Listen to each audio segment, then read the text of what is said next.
Good evening, everyone. Welcome to another edition of the Gray Area here on the Black Man Unfiltered Network, simulcasting on the Sparta HQ Network. I am Mr. Bennett, joined by my partner, as always.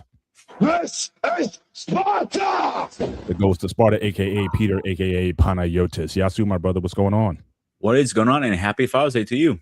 Thank you. Appreciate it. And certainly your dad, he's still, still alive and kicking and being obstinate as usual. Yeah, unfortunately. He said 3 words to me and it hanged up on me today.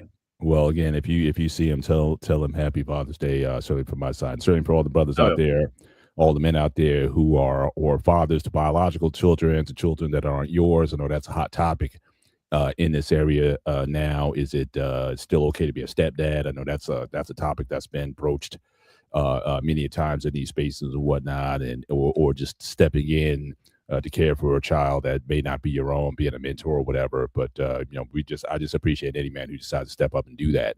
That used to be an honorable thing back in the day, but now guys starting to question, just given the legal system the way it is, that is it still certainly in a man's best interest to take on that responsibility. But certainly salute to the brothers who have, and certainly I know a lot of brothers that I know personally. A lot of us, certainly had guys that we looked up to who were mentors and father figures to us who didn't have to be. So certainly I appreciate those guys for stepping up and doing, certainly what they've done.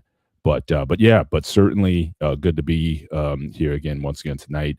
Just make sure when you come in tonight, make sure that you hit the like button. Certainly when you come in, certainly helps the algorithm. And certainly if you want to give a Cash App or Super Chat to the Black Man Unfiltered Network, certainly you can go in and do that. Certainly scrolling at the bottom of the screen. The Cash App is Black Man Unfiltered. And like I say, you can drop a Cash App or Super Chat to the show. And anything that you want to give to us personally, certainly our Super Chats are scrolling at the bottom of the screen. And, so again, we appreciate you guys being with us. Make sure also hop over to Sparta HQ Network and, show some love there as well. It really helps the algorithm as that channel is about to go certainly get monetized as well. Looking forward to that. Very excited. Mm-hmm. A lot of work's gone into that. So, but Father's Day for me, pretty productive. I spent the whole afternoon doing landscaping. So I didn't feel like going out with the kids or anything like that. So it was just a lot of landscaping. I burnt about 2,800 calories. I got my Fit app here on my watch. So I burnt 2,800 calories with a steady heart rate of about 137. So, definitely, I can understand why you don't have a lot of obese guys who do that kind of work because, you will spend a lot of and burn a lot of calories and energy in doing that kind of work, especially if you're doing rock. So I'm doing rock landscaping. So, certainly all those shovel strokes and whatnot, I feel like I'm training like in Rocky V or something like that, really old school type of. It's funny because my girlfriend and me, she's a big country fan, and I see the culture now and how they work and everything. And those guys work their ass off. Definitely the ranchers.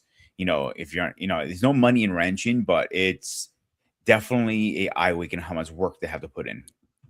Absolutely, no question. But yeah, certainly very productive time. But my wife, she did make my favorite meal. She made me some oxtails, and so after this show, I'm gonna go and dine on that. And she also promised me a back rub afterwards. So definitely looking forward to the to the show afterwards. Is After this this supposed to be the show, other way around? I'm the one who put the labor in. So yeah, so she's giving me the back rub, but I appreciate that. But yeah, but certainly appreciate you guys stopping on through tonight. Thanks for your comments, and all we ask is just again keep the chat clean. Certainly you can be as expressive as you want to be, but certainly keep it clean. But we got my man here all the way from Russia. Getting good to have you here with us certainly this evening. But yeah, we're gonna get into this topic tonight. Talk about cancel culture. Obviously, it's a big topic that's certainly come up in the last few years. And I know we've even talked about it, broached the subject in other streams, certainly on the Sparta Network, and we decided to bring that conversation here. And I'm one, as you see from that hashtag, I generally think it's a value add to the culture and to the society in general. But again, there's always abuses, there's always extremes that go too far. But I'm kind of pro cancel culture. I've never really had a problem with it. But what's your initial take on cancel culture? Why do you like it? Do you love it? Hate it? What's your view on it? For the And, longest time, I was against it because people abused it. But after we had the cancel culture show on the Spartan Network, I changed my eye view on it. It isn't okay, if you use it responsibly, if you just cancel this, cancel that, you just blabber shit out thinking why you're canceling a culture. I'm not cool with that. If you're like saying I'm canceling Nikes for X, Y reason because I feel they're racist or whatever, yeah, I can't support that. If you cancel something because you just don't like it for no reason, yeah, I can't get behind that. I'm a 50-50 mix on that. I think it is, we could use it if you use responsibly and correct like anything else in life. Gotcha. So you're 50-50 on it. All right. Right. And certainly for those in the chat tonight, certainly like to get your feedback on that. Where do you, as a percentage, what do you come down on cancel culture? Are you 50-50 for it? You hate it? I'm kind of like an 85-90%, to be honest with you. Certainly in terms of its use. I think cancel culture is a major portion, I think, of democracy. I think to me, it's one of three pillars of power that belong to people and to citizens. I think one is voting. And again, whether you believe in voting or not, it's an access. It's something available to you, whether you think voting is effective or not, whether you think everything is bought up or not. I think it's still a tool that for the masses to use to voice certainly their views and opinions on what's going on in society. So I think voting's one. I think the right of peaceful protest. And like I said, peaceful protests, no vandalism, no breaking stuff, no destroying of stuff. Not cool with that at all. But certainly, the ability to protest and cancel culture for me, it kind of sits in the middle. It's a form of protest. It's a form of politics. It's a form of voicing your pleasure or displeasure at whatever, whether it be a business or a person. It's the right of the people. And so I want people to have more freedom and rights, not less. See, here's where I kind of have a little issue. We always talk about the freedom of speech, but is speech free? Is it really? Or is there a price to pay what you say out there? Well, I think the two things can be right at the same time. It absolutely is free. But what I find interesting, and the thing that's kind of hypocritical for some people, I'll just kind of come out and say it. We've seen a lot of people certainly in YouTube and other spaces, from the Jordan Petersons of the world or whoever the influencer are. The biggest complaint they have about the society is that no one's held accountable for anything.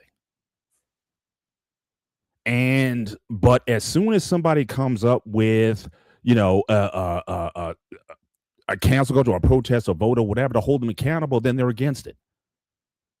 So more times than not, it's not about whether a person gets canceled or not. It's about the position that they're taking and whether or not that kind of vibes or disagrees with your own. And to me, that's where the problem is. But for all these people talk about where's the accountability, and I'm like, okay, you certainly have the right to say whatever you want to say, but there's always going to be consequences to what you say. We learned that since we were kids. But now we're adults, and somehow we want to be void of consequences. So I'm, so that, like I said, I'm much more, again, I'd rather have it than not. And there's societies in this world where, again, you don't have those rights, but I'm glad to live in a society that does.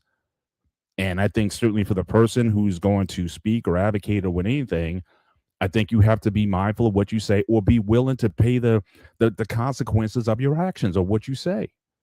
I think that's an adult. I think that's a reasonable in any society, any free society. So yeah, say what you want, but don't get upset when people are upset at what you said, and act accordingly, or act in a way that's not to your benefit. So my thing to people is, do you want to be an adult or not? But it's like, you can't have your cake and eat it too. And I'm, especially from a lot of these people who are talking about morality and values and accountability and this and that or whatever, they don't want those rules sometimes to apply to them. And that's like my biggest gripe with for a lot of those people is that again, it's all about what, whether or not people agree with your vibe, not necessarily the practice in and of itself. So I think there's a little hypocrisy there when people who get so outspoken against cancel culture, when it's a way that people have to keep others accountable, whether you agree with it or not or whatever. It's still there. So absolutely, you have a right to free speech, but for free speech without consequences.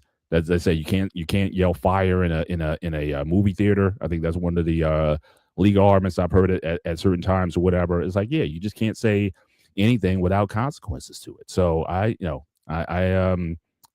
totally agree that yeah, say what you want, but there's consequences to what you say. Now deal with that. And that's where I'm going with that.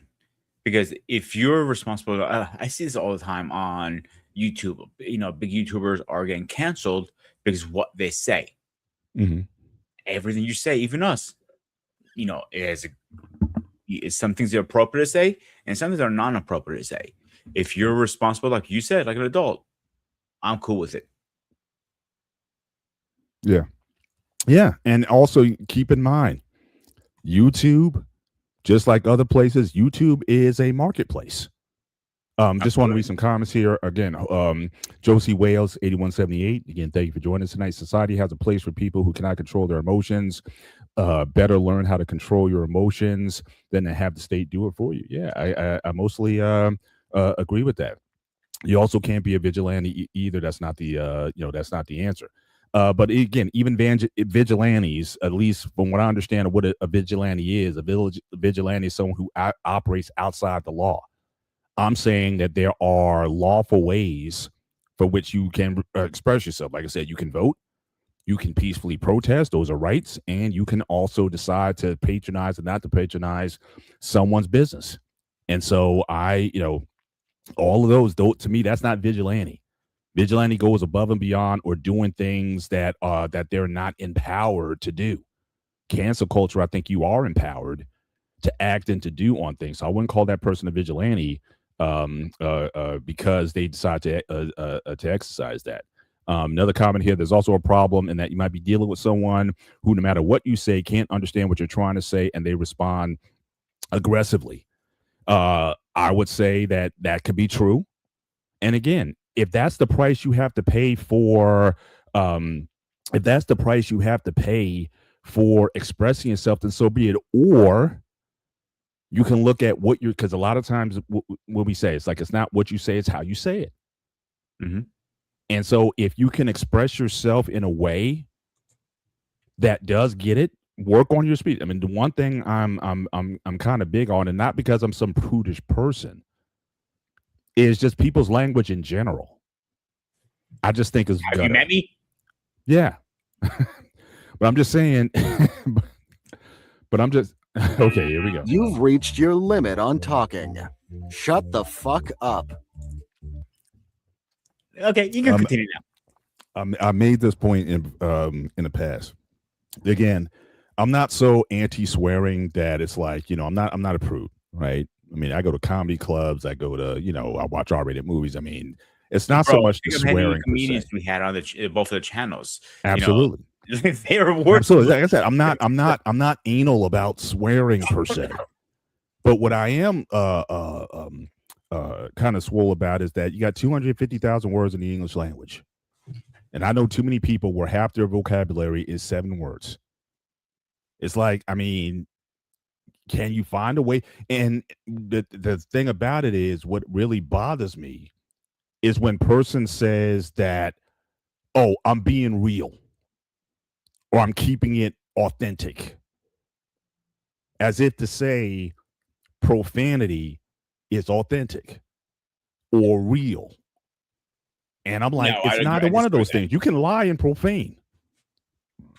My thing is what you're saying truthful? Is it fact-based? Is it honest? And if it is, then you can use language, profanity or not profanity. But for some people, it's like you think that because you profane, it's like you make it better somehow. So being real to me is not being, using curse words and profanity. Being real is being the most honest person out there, blunt. In other words, you can be blunt and not curse. Very simple. I've done it. When I'm not at work, because I gotta be more professional there. But when it's just this or hanging out with my guys or my girl, I'm like, this comes off. When I'm back in the house or the kitchen, oh, I'm cursing like Ryan, like a fucking sailor. Fuck that shit. But I don't need to get my point across. Right. Even when I'm talking to my employees, I don't curse at them. Mm-hmm. I make that sure it's clean. But they would tell you, I am the most bluntest and honestest person you're ever going to meet. And you know that personally about me, Paul. Yeah. And like, I don't hold back. Right. Right. And that's one of the things I love about you. So it's not, it's like I said, it's not a jab at any particular person. But I'm just saying, when people think that in certain spaces, like I said, you get to say anything that you want. I mean, like I'm obviously I'm older here. There were some standards in terms of what you said in certain situations. You never swore in front of kids. You never swore in front of women, and you never swore in front of old people. That's actually, I mean, that was just, like standard. Like, we just didn't do that. Even and to this now day, it's like everybody's doing it. So it's like, my thing is like, where's the effect? If everybody swears, you got 6-year-olds swearing. If everybody swears, then what's the effect of swearing or using profanity? The one thing I would definitely say, like I told you earlier, and you know very well, my girlfriend's big into the country culture, and the country culture will not curse in front of kids or in front of women. That is one thing they take very sacred. Like, they still literally, if they walk past a woman, they take their hats off, all the old school stuff that we remember. I'm looking like, is that a time travel? Like, like, I looked around, like, I feel out of place. And my girl looked at me like, this is normal country culture. So that is still a thing now these days. But rare. It's not common. Yeah. It's very rare. And you don't hear it in their music, at least most. I don't know about now. I have listened to country music. Like country music, like generally, you didn't hear a lot of swearing in country. I don't know where it is now. The only person that I heard swear, it was one word in the whole song was J-Roll. Excuse me. Most country, that's why we are only allowed to was allowed to say, because it's right now on a band music at work, but we were only allowed to play country music because it was clean. It was nothing, and country music has a story behind it. If you listen to the lyrics, it's literally telling you a story in those 3 to 4 minutes in that song, maybe 5 sometimes. But cursing is rare, very rare. Every 100 songs, you might have one song, maybe 1 or 2 words maximum. That's it. Right. Just want to entertain this. I got to think about this one. Do you think SOB is a slur on Jesus? I don't know. I gotta give that. I gotta give that with some thought. But thanks for the question. That's the first time I've heard. I personally would say no to that. Right. What I think is more a slur to Jesus Christ is when you say, God damn it, for example. You know what I'm saying? That is more a curse to God personally. That's how I look at it always. Right. Right. But that says I think many people falsely believe that that they have a truth separate from truth, which is hard to flesh out sometimes. Certainly to show the person. Certainly out just throwing it out there as clean. So there is only one truth that's absolute, and it's not subjective. Certainly, thanks. Appreciate that, and certainly BMU. Oh, how the tables have turned. That the kids are cursing more than their parents. Yeah, but it's. That's facts. But I think that started with the parents too, right? And also, you would never like. I would growing up. I would never listen to even if I had rap. Even if I had rap in the car, like I would never listen to hardcore rap in my car when my kids were in the car. That just didn't happen. I mean, but that's where I was going with this now. Yeah, because I remember in the 90s, and my dad didn't allow this at all. Like he said to me once, if you go pick music, pick decent music. Anything with cursing is not worth your time listening to. I never understood that back then because I was a punk kid. You know what I'm saying? Now that I look back at him saying that, I'm like, he was kind of right. Do you really need to curse in every song? Do you need to curse every other word? Like, it's overdone at this point. Right. Yeah, I just think, I think it's kind of lost its impact or effect. But again, if you want to get back to the subject of cancel culture, if you want to use it, then go ahead, but don't be upset when people rebel. I've always said that I think swearing, especially in YouTube, I don't think that's productive. Because think about it. I mean, I might be vibing with your content. Like you may have some good substantive content, whether it be sports or societal issues or politics or whatever. And I may agree with you saying, but again, if I have a kid with me, I'm trying to listen to you in a car, but I got my kids. But if you're swearing every other word, then I may not be comfortable playing you in my car because I don't want my kids listening to that.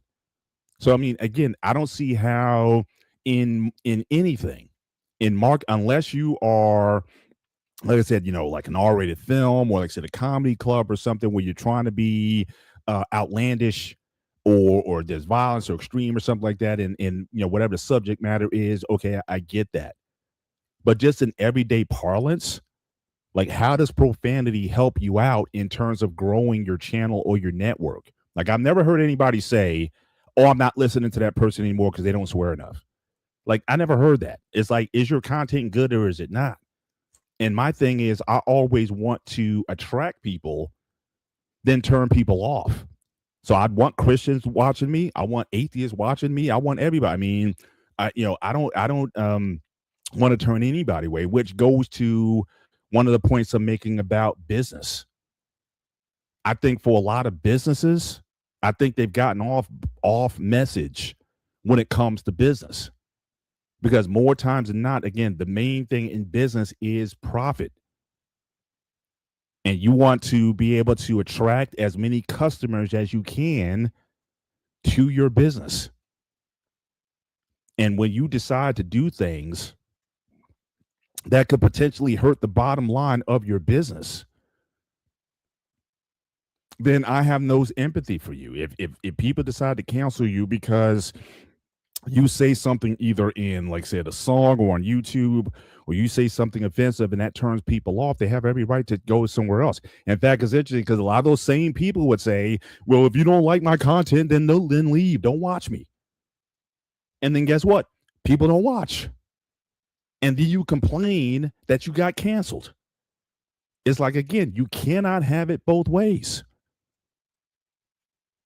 So I think when it comes to if you're in a position where, again, you want to attract people to you as a business, you want customers, you want watchers, you want viewers, you want subscriptions, you want all that. You want to be as certainly authentic to what it is that you're offering.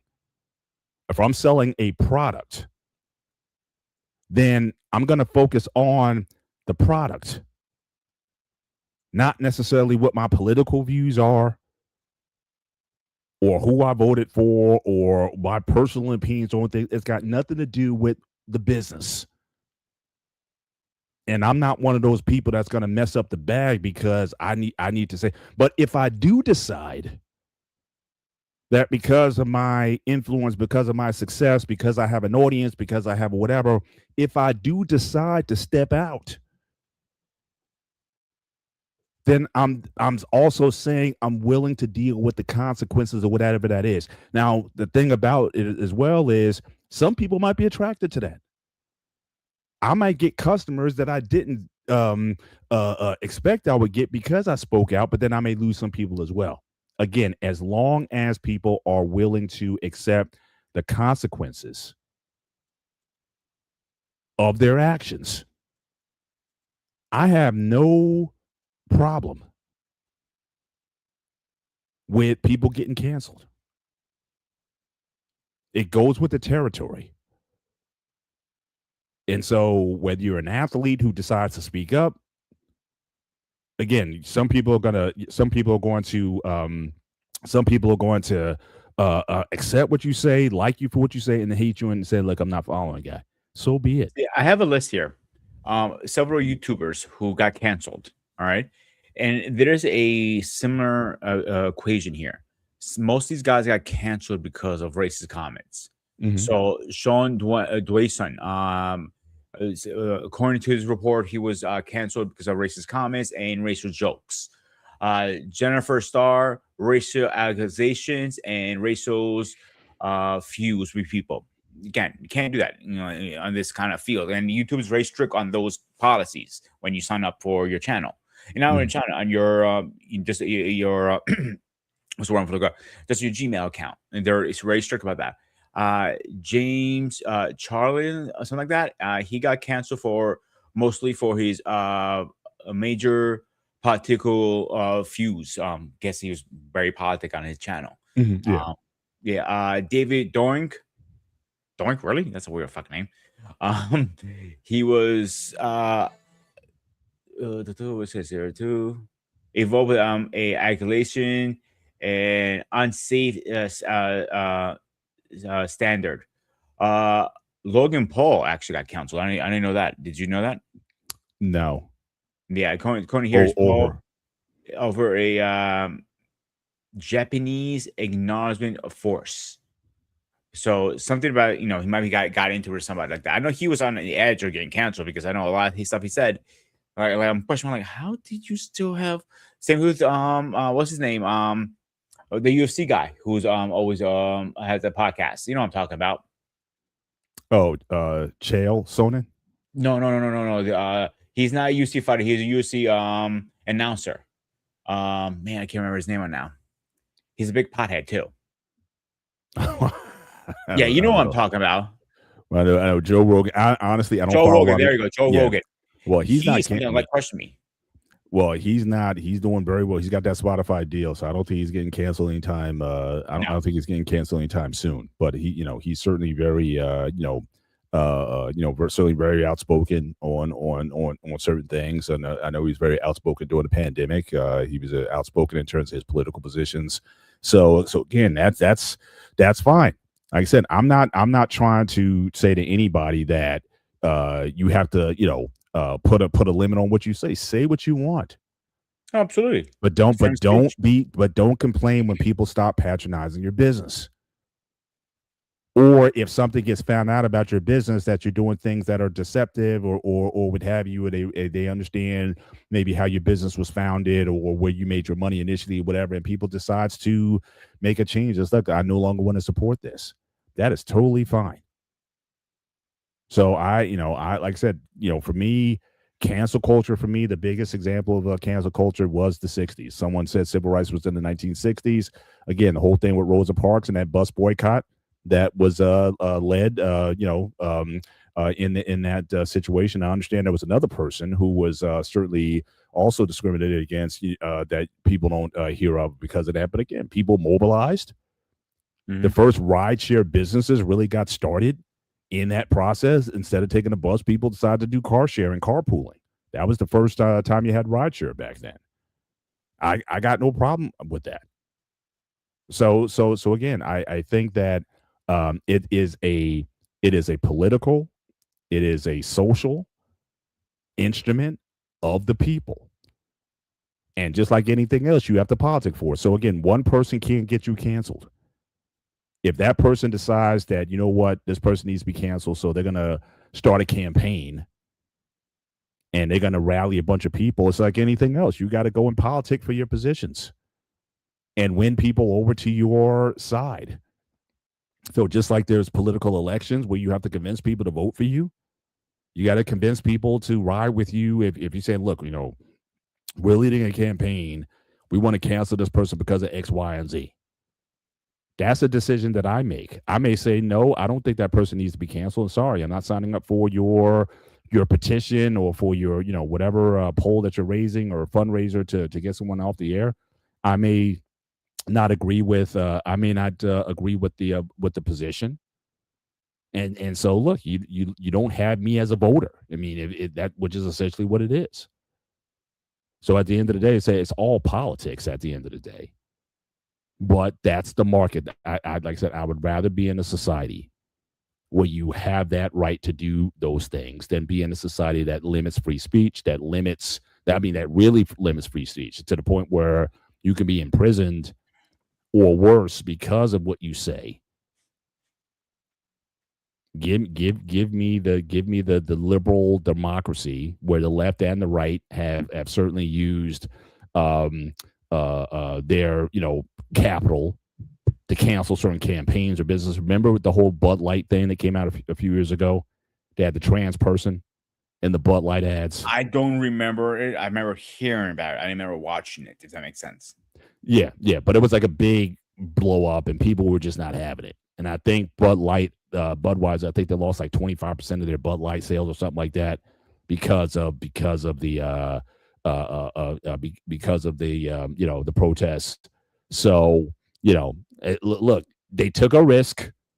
Maybe they were trying to appeal to a business. They thought that, okay, well, maybe we can expand our business to a greater extent. You had, for example, even recently MLB. There was a situation a few days ago where I think this, I guess, Pride Month, and I think it was the San Francisco Giants. I think Black Man and Filter. I think he had a Friday show where they were talking about that. Where I think San Francisco Giants decided to cancel their Pride Night, and Pride Night is basically in MLB. They designate like one game a year where people can come out from that LGBTQ community. I'm not going to say all the acronyms to it, but they can come out or whatnot, and it's supposed to be like an inclusive thing. And San Francisco decided, that I guess they weren't doing it, and you had all these people like, yay, some people like, yay, good for San Francisco, and some people were like, okay, that's how you feel about us or whatever, then we won't patronize you. Again, they made a business decision. Now, whether or not that decision is going to be, hurt their bottom line or not, we got to see.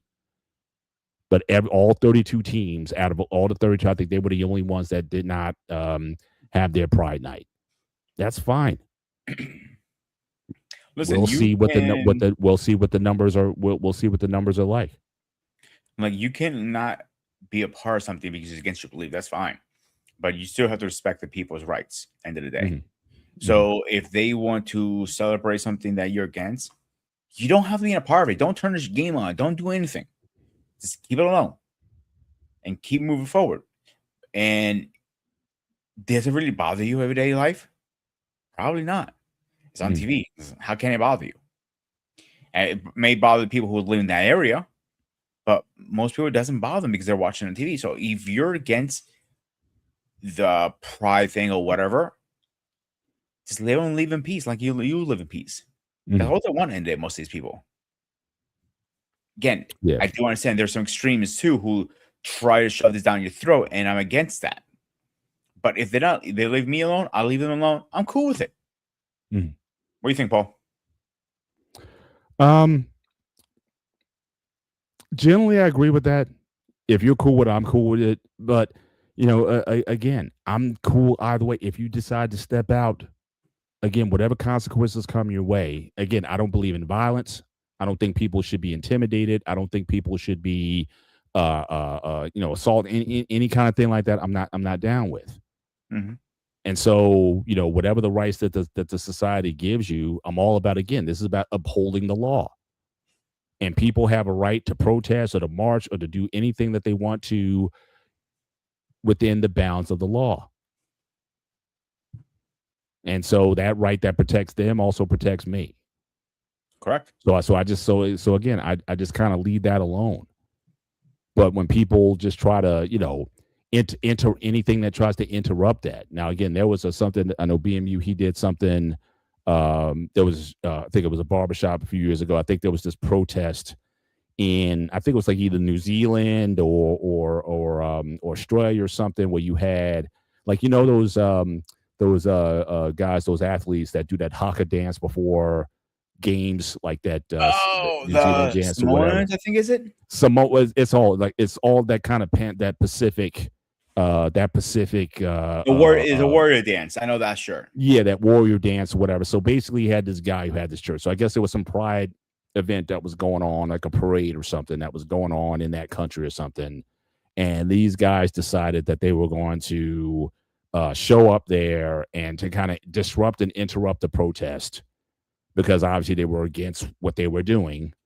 And they decided to do their haka dance or whatever in the middle of the parade or whatever to prevent the thing from going forward. And I'm like, and we discussed that. And whether or not I agree with either position or not is not the point.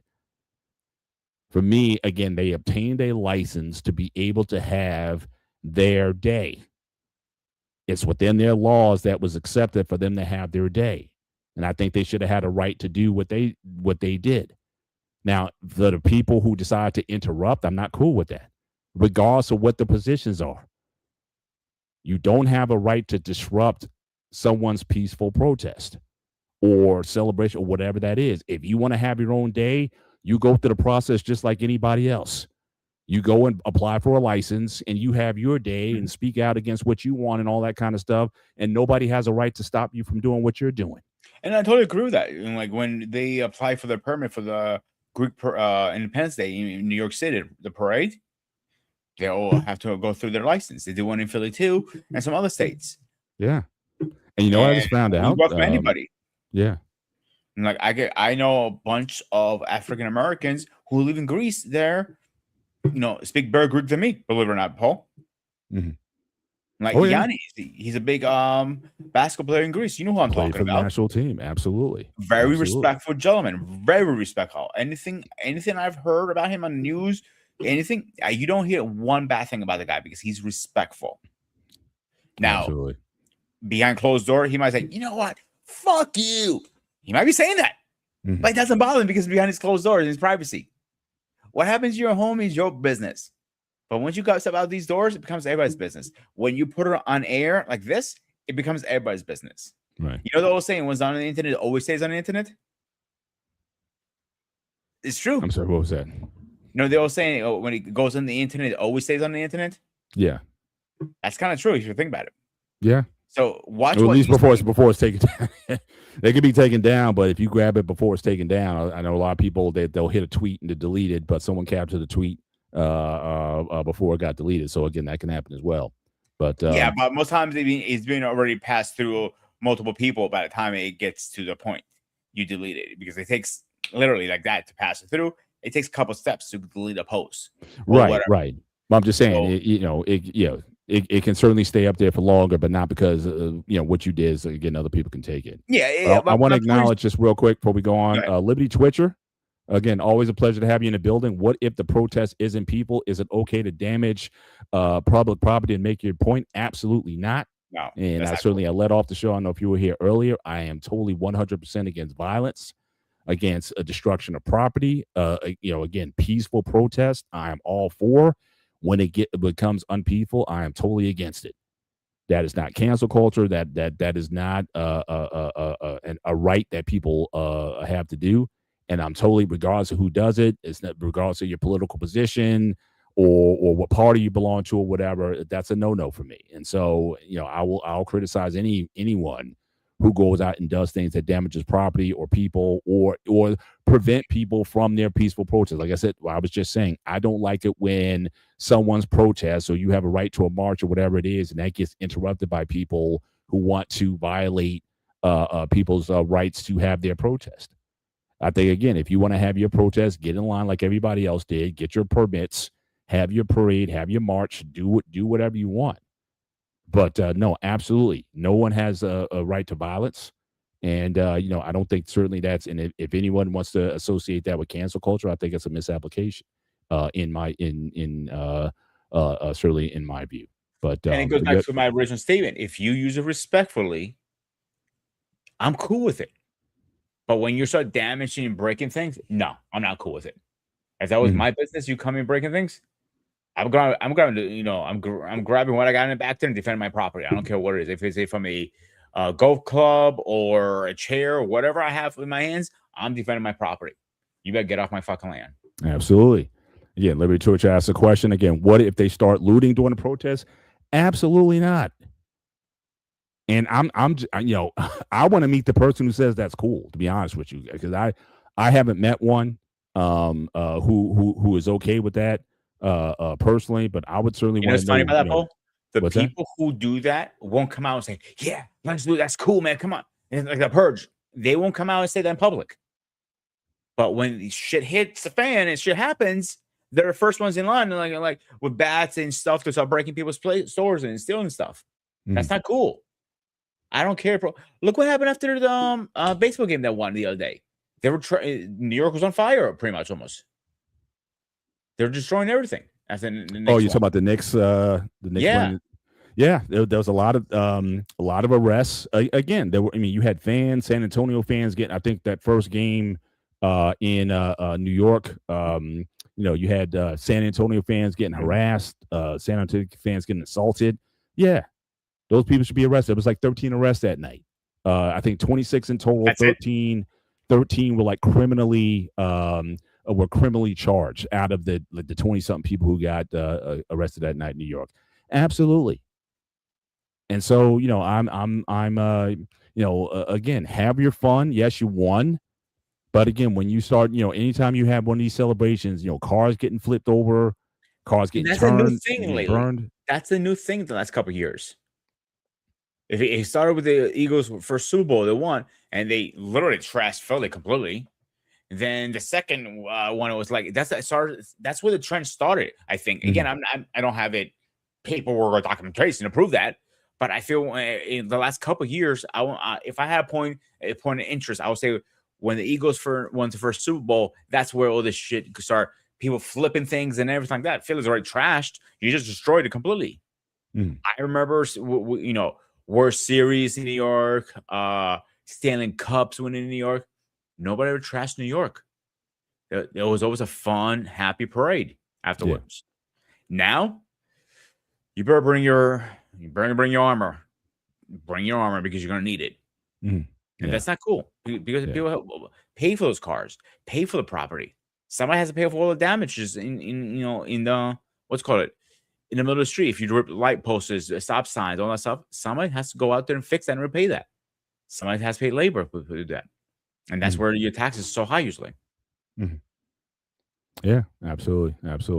But question for you, because I know you said early on you're kind of 50-50 on whether or not you're with cancel culture or not. Can you give me a specific example of somebody who got canceled and you thought it was totally egregious, or it was just a misrepresentation, or it just went too far? Because, like I said, I haven't seen a ton of those where a person's been like, just wrongfully.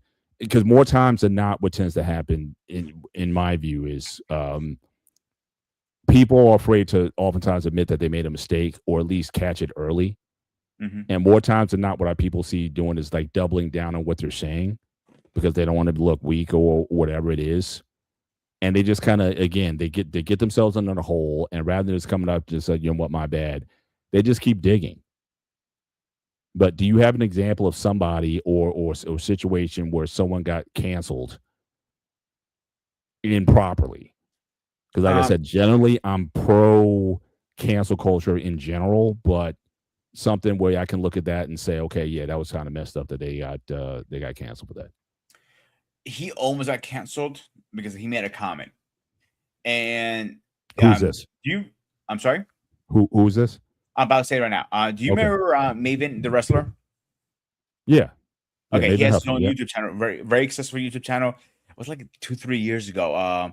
He made a comment. I think, if I remember correctly, he said he probably deserved it because it was too stiff or something like that. And the next day he posted a video apologizing because he was getting roasted in the comments way too bad, saying, how could you say that? I'm like, and it was not like he deserved to get his, it was a receipt, or from you guys who don't watch wrestling, receipt is when you get hit, you return to hit back, blow for blow kind of thing. Mm-hmm. And the one guy was being too stiff, and he gave the guy the receipt, and he maybe turn around. He probably did deserve that a little bit if he was work with the guy a little better. I personally didn't think any issue with it, but people did. So I think there was a little bit overboard on that. Mm-hmm. It was a couple of occasions he had apologized for a couple of statements he made, and all these statements, I didn't think that there were issues with it. People sometimes take it a little bit too sensitive. Mm-hmm. You know what I'm saying? Yeah. Certainly. But again, people may misinterpret what he was trying to say. Absolutely. And I guess, and again, and sometimes in the cleanup, again, choose your words wisely. Or not. Now, one thing that Liberty Twitcher is bringing up, and I don't think this is a function of cancel culture. So we talked about, again, scientists said that the pandemic lockouts were a bad idea, even though they were based on their opinion on science.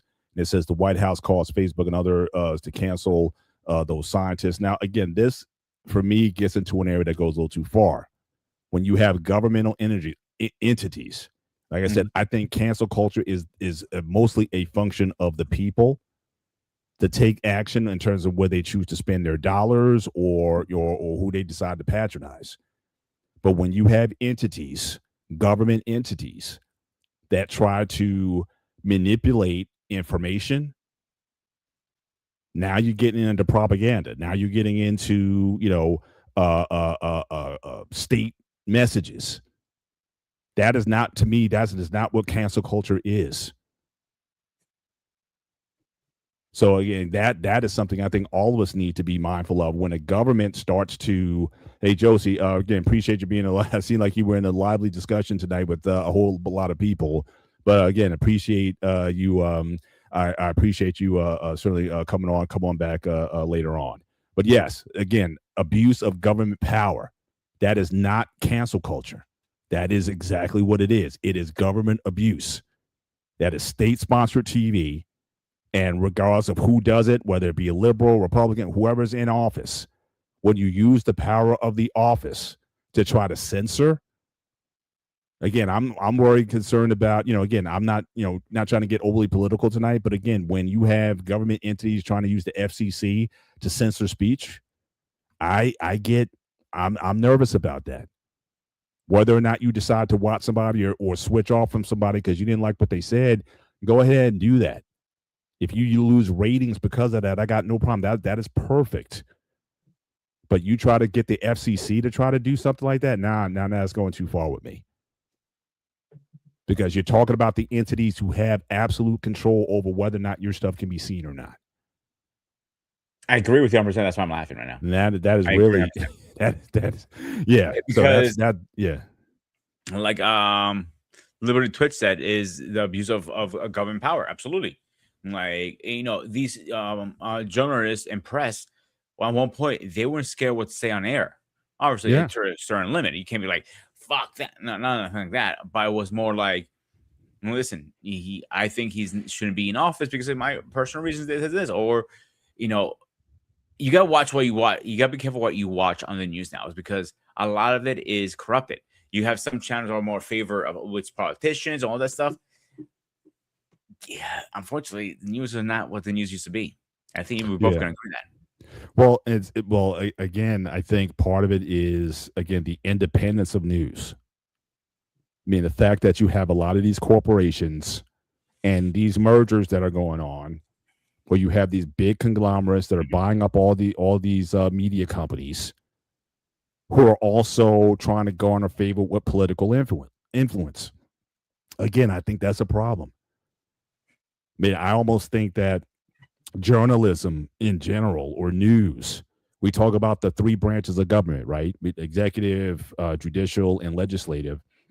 I almost think the press should almost be their own entity. like just completely independent of everything, like a fourth estate. And I know we have the freedom of the press is one of the amendments in the Constitution, but Is it still? again, the fact that these corporations are buying, and we even see it, right? We see like 60 Minutes used to be like the gold standard when it came to news programs that went in depth on stories and whatnot, and for the longest time. But now you've seen there's been shakeups there. You got people leaving the show because they're trying to have more stories that are quote unquote nicer to the president. I mean, who cares whether you're nice to the president or not? Is what you're reporting on, is it factually accurate or not? Which is supposed to be this what is news is supposed to be about. News is supposed to be about sensationalism or leaning on one side or another. It's supposed to be, again, fair and unbiased.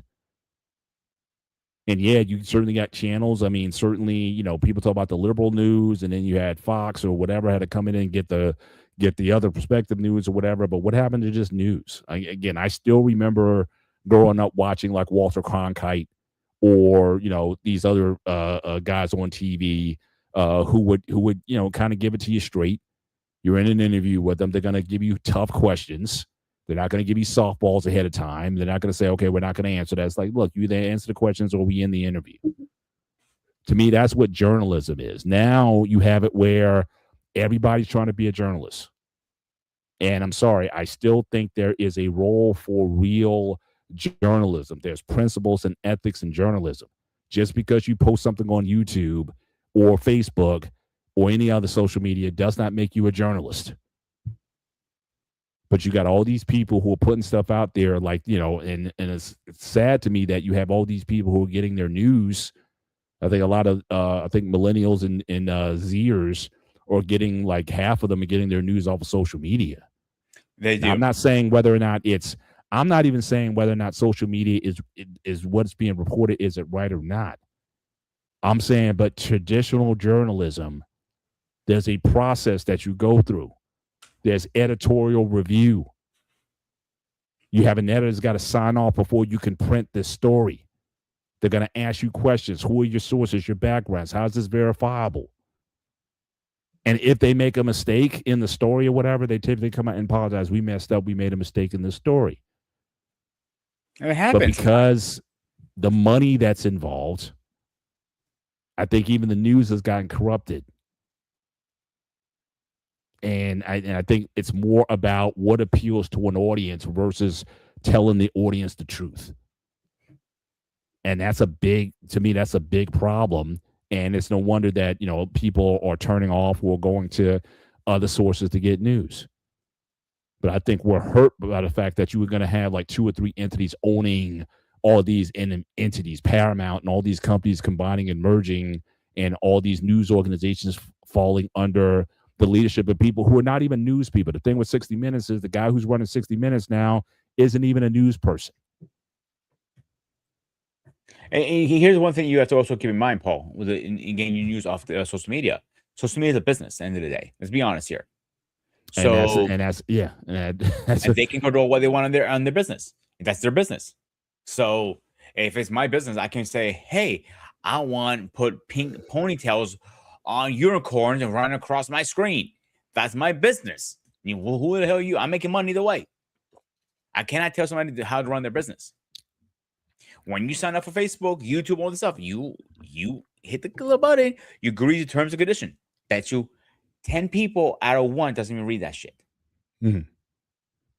So don't be mad when they tell you can't do that. Mm-hmm. Yeah, I don't know. Liberty says, is 60 Minutes bad now? I don't know. I mean, I go in and out and watch the 60 Minutes depending on what the subject is. I just know that there were stories that were supposed to come out, but the stories got pulled of certain reasons or whatever. Again, there's a lot of oversight on it that all they didn't have before. And again, a lot of people are leaving because, again, they're doing things in a way that hasn't been done before. Is that good or bad? We'll have to see. But but I hope I'm not. I hope I'm not trying to say like you're using the liberal line instead of finding out the facts. I hope I'm not. But I'm just looking at the people who left, the reporting that's been on 60 Minutes in terms of its leadership and how things have been done. things are certainly different. Is it better content than before, or are they as legit? But again, I think certainly there have been interactions, certainly with this current administration, and they decide to change course as a result of it. Now, whether or not you think it's good or bad, if you think they're trying to appease or to appeal to, this administration, is that good or bad or not? When does that become abuse of power? Just like again with the FCC trying to get people canceled or thrown off the air. I think none of those things are good. I think generally the press should be free to do and to report news as they see it. And then it's up to the individuals that they're reporting on to demonstrate or prove whether or not the story is right or not. That's up to them. But I don't think anybody should be. I don't think anybody should be curtailed because of that. I watch episode here and there. Depends on the episode. Sometimes there's really good. Some of them are like, oh god, this sucks. And they know. And back in the day, 60 Minutes was always every week. You got a good show coming on of that. Now it's hit and miss. Personally, that's my personal opinion. And if that answers for anybody, that's take it with a grain of salt if you like. Yeah, for sure. Again, we may agree to disagree a little bit. I see what you're saying. If you're saying that's coming from a liberal perspective, give me the other one. If you got a source or link to something else, I'm willing to watch. If or someone who's been reporting on what's been happening with 60 Minutes that's coming from another source, if you think it's more credible, post a link in the chat or whatever, or send me information. I'll be willing to watch it. Like I said, I'm not trying to make an assumption one way or the other, but give me what you got if you got something. Put it out there. But again, appreciate you being here. But look fast first before parroting someone else's self-serving opinion. Again, we all get our information from other sources. So again, you're saying for facts first, you're getting it from somewhere. A lot of it depends on where you're getting your information from. So, and we all have to be mindful of that, regardless of where we get the source from. But again, if you have an alternate one, give it to me and I'll check it out. Absolutely. But again, topic tonight, certainly, I know I saw the chat that was it's been very interactive tonight. Yeah, I didn't want to waste a lot of time censoring the chat tonight and trying to block people or whatever. I think some people are kind of out of pocket with some stuff or whatever. And we typically try to keep keep a respectful chat, certainly voice your opinions and views or whatever, but it got into a lot of stuff that we weren't even talking about. So I don't know, you guys, if you guys have some things from another source or whatever, then so be it. But, again, try to be respectful in the chat. Agree, disagree, all that stuff is fine. But again, keep it respectful in the chat. That's all we ask for. I don't want to spend half the show trying to monitor the chat and put people out or whatnot. I don't want to do that. I just want me and Peter, we just want to have a conversation how we feel on the subject. Peter, so coming into the show, Peter is kind of 50-50 on the use of cancel culture. I'm more 90-10. I think I'm all for it, especially when it's used by the masses, not when it's controlled by corporate entities or government entities or whatever that are leading a campaign against someone else. Certainly I'm not for that. Abuse of any kind of corporate power or government power, I'm not for. But I think, again, just like voting, just like peaceful protests, I think cancel culture is a tool that is useful for for citizens in terms of where they make their decisions. And then for the individuals who are being canceled, or if you think you might be canceled for what you say, I would simply say be willing to live with your decisions. Because I think there's some people who stand up for things and they're willing to risk it all. Muhammad Ali wanted to stand up because he didn't want to go to the Vietnam War. It was against his religion, right. Regardless of what you feel about the Nation of Islam or whatnot. If you think it's a cult or now legit organization or whatever, right? But I'm just saying. But regardless, he decided he lost 3 years of his prime. Yeah, and that was one of his rights. You cannot stand up and agree, but he saw the outcome in the day. He lost 3 years of good fighting, good title matches or whatever, good boxing. Right. Because he believed in something. And I respect he standing his ground. He believed in something. And I'm not pushing back what he believed. now some people call them a coward for doing that or whatever. That's a whole different conversation. I'm a big believer. I'm wearing a military Wooden Warrior Project shirt today. You guys know I'm a big opponent in the military, but the military is not for everybody either. And he could be one of those people who said, "Listen, this is not for me." Unfortunately, you didn't have that choice back then, because the draft wasn't in effect. I'm not mistaken, correct, Paul? What's that? The draft was in effect. Am I remembering correctly? Yeah, the draft wasn't affected. Yeah. Yeah. So back then, you didn't have a choice. You want to go in or not. You're going in. You like it or not. Now, be happy you're in the country that gives you the right to go in or not. Like the country I'm originally from is Greece, and most of you guys know that. But for new guys who don't know that, I'm originally from Greece. The draft is still in effect. You're going in, and you like it or not. After you've done high school or college, it depends when it comes first. If you're going to college or not, you're asked the next day. You are getting a letter in the mail, registered and signed.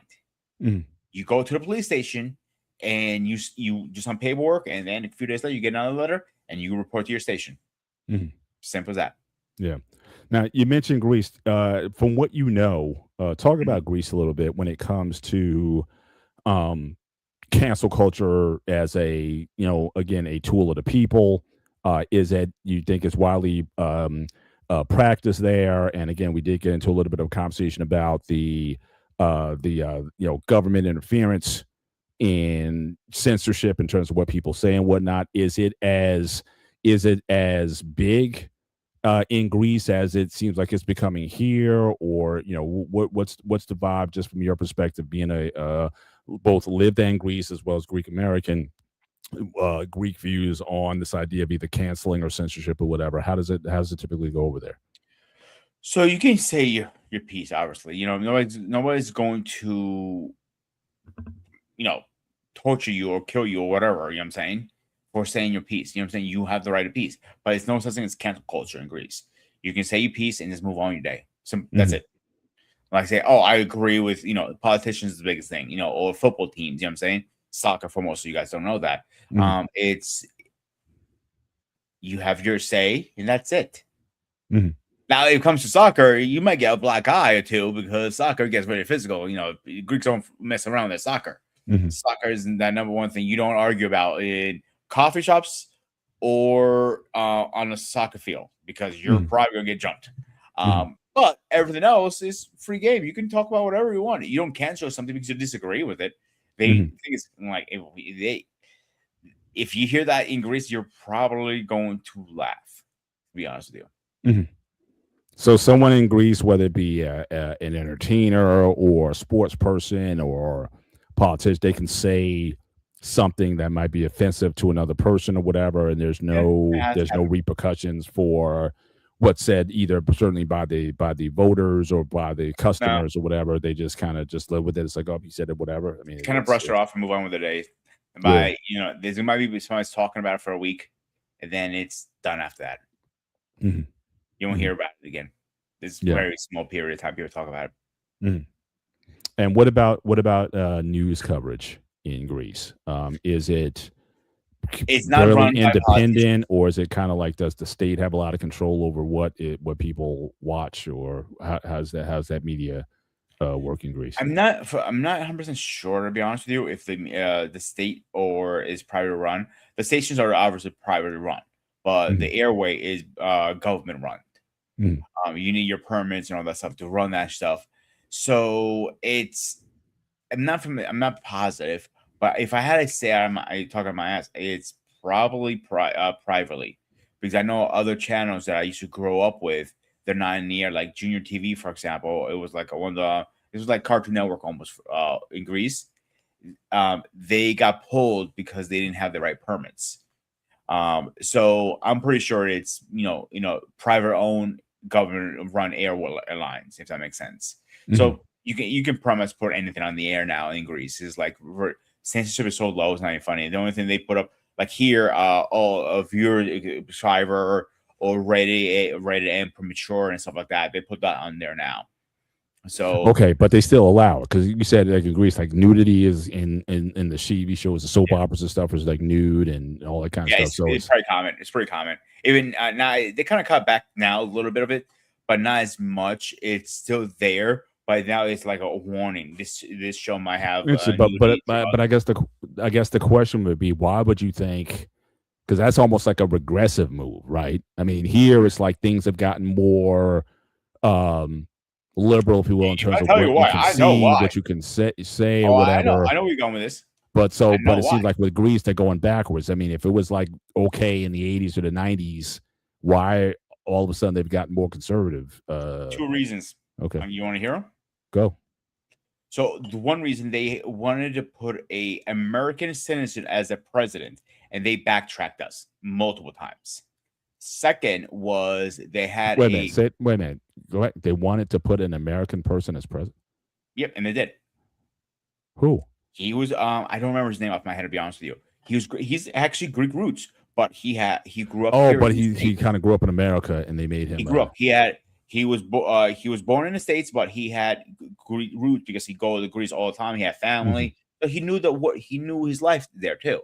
Mm-hmm. So when he finally retired from here, because he was a CEO of some major company, and those CEOs can retire pretty early. They said, "Hey, you want to be our president?" And he goes, "Yeah, sure, why not?" And he backtracked us on that stuff.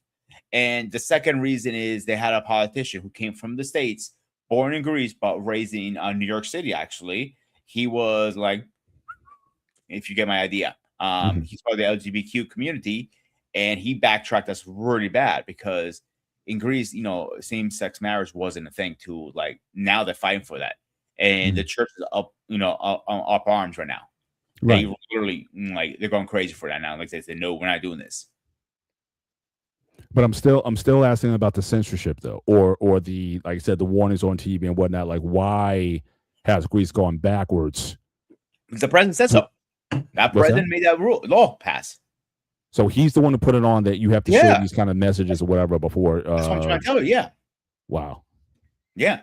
And it's still there, just so now it's only a little warning label. That's only difference. So who'd have thought though that, I mean, everyone talks about America's on the decline morally and whatnot, but you have these American-born Greek people who are running Greece, or were heads of state in Greece, and they're the ones who are putting on a lot of the policies now on television. That's kind of censoring the TV. So I don't know. When people make that claim that America is in its moral decline, I don't know. It seems like in Greece, some of that morality is going there. You had this earlier comment by someone who said here, "Canceled by who? By today's morally declining society."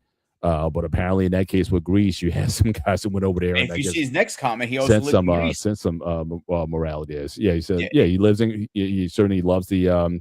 He loves Greece, or he's loved Greek people, and so yeah. But but as far as whether or not you want to judge the, and it's another thing, I guess, with the whole cancel culture thing. I think even BMU, he had an earlier comment about he doesn't like it when kind of imperfect people are the ones who are doing the canceling. I think I got the gist of what he was saying earlier. I'm going to see if I can pull that. If that was his statement, I'd agree with it a little bit, to be honest with you. I don't know if it has anything to do with morality or not, to be honest with you. I mean, I think that when it comes to cancel culture, I think for the most part, it's, so this is the comment that he said earlier. He says, I don't think imperfect people should cancel imperfect people. Now, look, if you want to bring a spiritual aspect of it, the Bible says, do not judge lest you be judged. If that's the kind of, thinking that you're going with there, I can kind of understand that on a, on that level. But again, you're talking about a marketplace of ideas, of opinions, of commerce, where people do have rights to patronize whoever they want to patronize. And yes, all of us are imperfect in certain ways. All of us have skeletons. All of us have sides of us. But if you do something or say something that I don't appreciate, you don't have a right to my business. And that's the thing, as a business person or someone who's thinking about trying to reach other people, You should always, it used to be in business, they always used to say the customer is always right. That was something in business that I heard for years. Customer's always right. It's all about pleasing the customer. The customer's happy, then your business will be your business will do fine. And if the customer's not happy, that's your fault. So again, whether you be the artist who decides to get on stage and say something or become political. You got the New York Knicks, for example. They're supposed to be going to the White House or whatever, and people were, kind of up in arms. Like some people saying, some players may not go. It's like even trips to the White House have become very partisan at this point. Regardless who's in office, if you like the president or don't like the president or whatever, or his policies or whatever, it's like should team. And that started actually in the 70s. I think 1979, if I'm not mistaken, is the first time that teams went to the White House to be acknowledged by the White House. And that was it was two teams, both in Pittsburgh. It was the 1979 Pittsburgh Steelers and Pittsburgh Pirates who won the World Series. The Steelers won the Super Bowl. And President Carter was in office at the time. And that kind of started a tradition where the winners of these teams that go to the White House, it used to be that you would get a phone call. So for some reason, like they would get, phone in the room or whatever, and the president would get on the phone. That was a big thing captured by the media. It's like, hey, the president's on the phone, and I just want to congratulate you guys on a great win or whatever. But then going to the White House became a thing. And now you have it where the Knicks just won after 53 years. They got their first championship. And now they got this controversy now in terms of you've had players who said some pretty disparaging things about the president. And now they're like, well, okay, well, the team is going, okay, or this player, how many players are going to go and how many are not. And so we got some, if I stand corrected here, I thought it was 79, 62 Celtics visited John F. Kennedy. Thank you for that. Thank you for that correction. Appreciate it. And he's got another one here. 1924, Washington Senators visited Calvin Coolidge at the executive residence in 1924. Appreciate the stat. Don't forget Arnold, who visited the White House with President Bush too. Who's that? Arnold Schwarzenegger. Remember when he saw Well, I think he wasn't he council. He's on the council of physical fitness. I think that was on the originally he visited. Then he became a council. It was first he visited because he was the most popular, workout guy in the market at the time, and then they put that on next. Mm-hmm. Gotcha. And it says the tradition of sports teams visiting the White House actually began in 1865. President Andrew Johnson hosted two amateur baseball clubs, the Brooklyn Atlantics and the Washington Nationals. Again, appreciate the information and clarification. Appreciate that. But certainly today, it's like it's always a conversation. Like before, it was never a question. It's like, yeah, you're going to see the president. Now it's like, depending on who's in office, some players decide to go, some players not to go, or some teams decide not to go. So it's a constant thing. But how you are judged, or are you going to be canceled by someone because they decide that they want, they either want to speak out against somebody or be for it? Then you get all these labels assigned to you, where it might be just you just want to see the president because, again, he's the president of the United States. And certainly people can cancel you because of that. Now, again, in those kind of situations, you can say, well, is that fair? But I don't know if it's fair or not. I mean, there's certain situations you feel like it's kind of like it's a no-win situation. So in that case, then I think you have to go with, again, what your values are. And if your values is such where, again, I respect the office, so I'm going to see the president regardless of who that president is.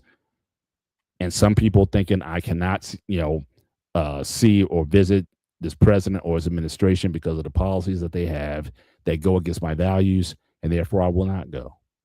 And then deal with the repercussions of that. Again, in cancel culture, a lot of times you may get canceled by the masses, but you may still have a loyal following that because you took a stance or stand for something. Those people may not be as many, but those people are going to be loyal to you like for life.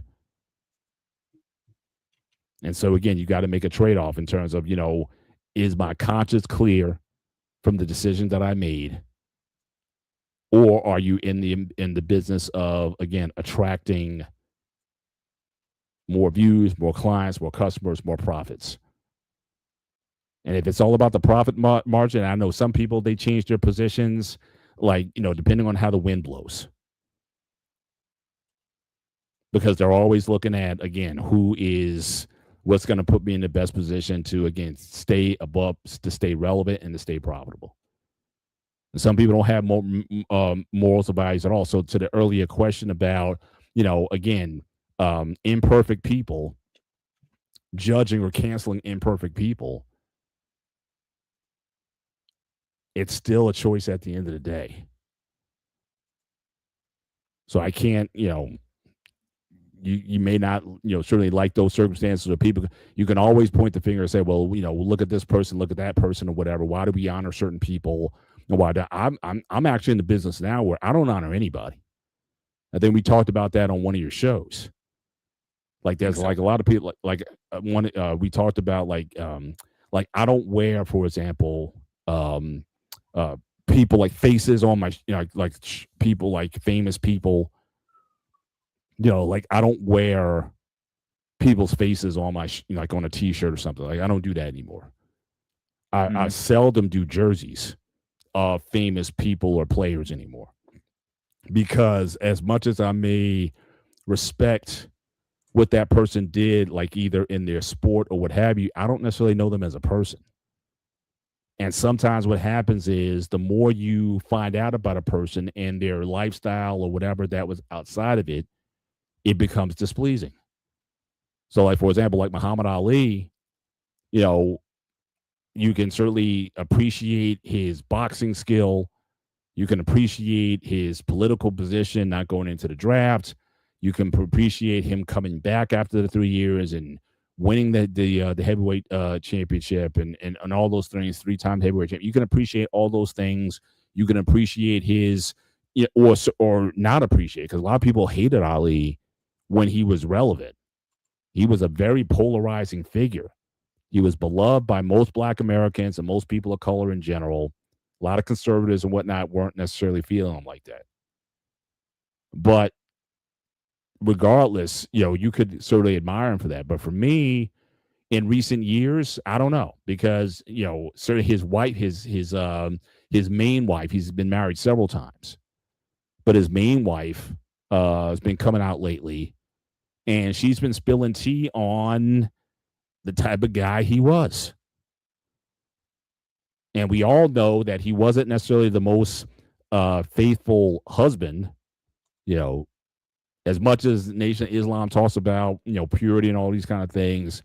Him and Elijah Muhammad, no disrespect, but they all kind of had their dalliances with the opposite sex. But then she started talking about stuff that there might have been, domestic, and all this on YouTube. You can go look up his wife on YouTube. She just came out just a few months ago talking, on that. Yeah, he did some things that, again, I don't respect as a man. And while I may appreciate his abilities, I don't need to wear the man's face on my chest. Now, let me ask you a question, Paul. I may again acknowledge his boxing acumen, but there's certain things I'm not cool with. Mm-hmm. And so and that's another thing too. When we talk about symbols, what do symbols mean in today's culture? And if you use those symbols, could those symbols get you canceled? But before I go on with that, ask your question. Now, I know you don't wear people's faces. You said you try to avoid at least, but we wear like a wrestling shirt. I was a big Hulk Hogan fan growing up. I was one of the original Hulkamaniacs. Train, say your prayers, eat your vitamins. I had a Hulkamania shirt. But then you got that footage of him. I guess his daughter was dating a black man or something like that. He had some things to say about that was kind of, out of pocket. And, I felt a certain way about it. So I didn't go out saying, "Oh, you need to cancel Hulk Hogan." I just didn't feel comfortable with the practice anymore. So as much I was into the Hulk Hogan and whatnot, I'm still a wrestling fan. In fact, my daughter and I were going to a Saturday night main event in August at Madison Square Garden. So I'm still appreciate it. But as far as Hulk Hogan, the person, I don't know that, you could say he had a bad a bad period in his life. I think he was, divorced from his wife. I watched, did you watch his documentary? I'm in the I think it process was, of watching it right now. yeah, so I checked that out and whatnot. And, he's had a like a lot of these stars and entertainers do. They had a pretty complicated life, and they did some things that were displeasing. Doesn't mean that I don't appreciate their artistry. I just watched a documentary on Earth, Wind, and Fire, so on HBO. And again, Earth, Wind, and Fire, saw them in concert a couple years ago. This documentary, it mostly focused not only so much on the band, but also the founder of the band, Maurice White. And let's just say he was an interesting person. Mm-hmm. Came from a real bad background, but found music and artistry and whatnot. But to many of his bandmates, the people who, when he put the band together, he didn't treat them very well. Didn't pay them what they were worth. Didn't pay them the royalties that were owed. And, was dishonest about the state of the band. They were bankrupt most of the time. They were putting on these huge, lavish concerts and productions, but they came at a cost. And they weren't very profitable, and they were barely making money, even though they were winning Grammys and selling platinum albums and all this kind of stuff. They really weren't making the money. But you hear that same story in the music business all the time. You got these great artists, and they wound up broke. Elvis was broke, basically. So, you have these individuals. So again, what do I make of these individuals who have very complicated lives? And a lot of times you have to compartmentalize to say, look, I appreciate this about the person, but not necessarily that. Again, assuming it's true. But also, again, I'm not defending him what he said. It's pretty fucked up what he said. But you also have to remember the year he grew up in, because racism was very common back then too. Mm-hmm. Not making excuses. Obviously, he didn't adapt with the times. Obviously, his father was a old school. I remember watching this party, old school Italian. He didn't believe in the wrestling business. He obviously coming. Old school Italians, and 90% of Italians are racist. Let's be straight here. Let's call it ace and ace. Back then, I'm talking about. Okay. I'm talking about back then. In the 60s, was it when he was born, right? He was born for 50, 52, 54, something like that. Oh, in the 50s. Okay. So that was very common back then. I have talked to a lot of people, and the stories I've heard, I'm like, you guys did that back then? He goes, yeah, it was common. Mm-hmm. I'm not saying it's right, but unfortunately, that's the decade he lived in. And we are past that obviously now, but that's the decade they lived in back then. You have to keep that in mind too. But I say that's a good segue, which you just alluded to, because I think part of cancel culture that has certainly reared its head in recent years is this idea of history, or how do we judge historic people or times or events. So obviously there was a a time, certainly in a few years, where you had a lot of Confederate statues, for example, that were getting taken down, or there were buildings that were named after Confederate. And I understand some of these names got switched with this new administration, they're putting the names back or whatever. But you had certainly Confederate buildings or institutions that were renamed because as people became more aware of the background of these people. It's like, look, is anything associated with the Confederacy, should we be honoring that? And people just people made a choice to say, no, we need to cancel those. Now again, I have my views when it comes to Confederate statues and Confederate people and all that kind of stuff. I have my own take on that. but what's your take on how we view historical figures who may have been or operated in a time where they're, by today's standards, what they said, what they did would be off-putting. But that was, it could be the 30s, the 20s, the 50s, whatever age that they were in, and that was what they had. And no one had hot bikes back then, and nobody had, social media wasn't on your face to capture every thought that you had. But let's say if you do find out about somebody later on, and you're like, oh, that changes your should it change your perception or perspective on that individual? Are we wrong to judge people by today's standards when it comes to historical events or historic people? So I'd love to get your views on it. I know I'm going to probably piss off a lot of people with this, but I don't care. So I'm going to speak as a Greek. So it doesn't matter if you agree with the historic person or not. It is history. We need to keep it up. So remind us where we came from. And let me repeat the way I said it. We need to remember where we came from, because those are symbols that we remember coming back. Even in Greece, because they're very overprotected with their history stuff. There are parts in Greece that people don't want to talk about because it's a dark history of it. But unfortunately, that's why we keep it up, to remind us not to go back down. Excuse me, not to go back down that route. Mm-hmm. That's the point of it. Mm-hmm. But obviously, what does this Greek know? He's a dumb Greek, dumb white boy, dumb whatever you want to call me. But that's one thing Greece has done correctly, I think, and we are failing. We're ripping all the statues down. Yeah, he's a traitor. He's a racist. That's why you need to keep it up, because it reminds you, yes, he was a racist. We were through a racist time.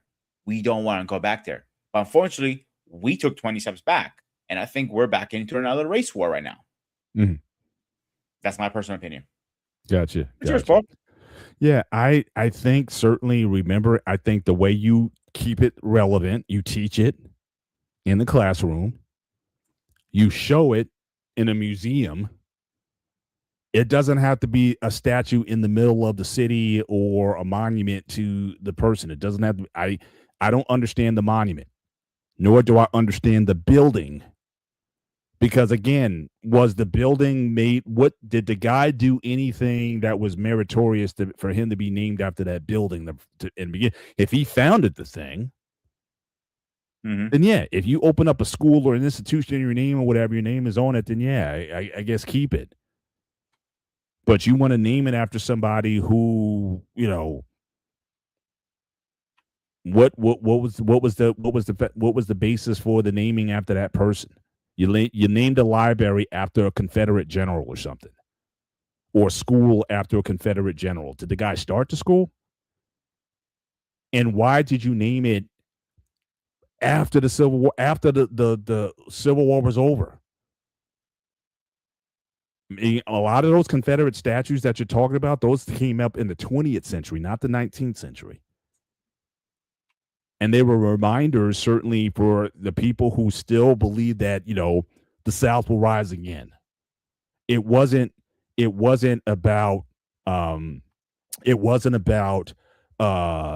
anything that they did that was necessarily honorable. So my thing is, you don't have to have a monument to it. So yes, teach it. Again, in Germany now, they still talk about, I don't want to get, the Nazis and Hitler. It's standard curriculum in Germany. You're going to learn about this. We're not going to sweep it under the rug. This is what it is. I've heard many German podcasters talk about in the school system. It is sort of beat into you how bad Hitler was, and they don't sugarcoat it. And it is a practice, but you're not going to go into Berlin and see a statue of Hitler. You're just not. So I don't understand. I don't think that statues and whatnot, mean that we'll forget. But teach your history. Teach all of it. But when you have certain states that are trying to stop certain books from being taught in schools, because it makes certain people uncomfortable, even though it's the history that we come from. Yeah, I got a problem with that. I got a problem with book censorship, because you're trying to fit a narrative.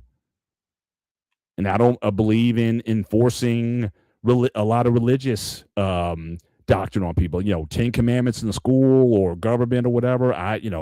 Teaching Bible in school. I keep that a private matter.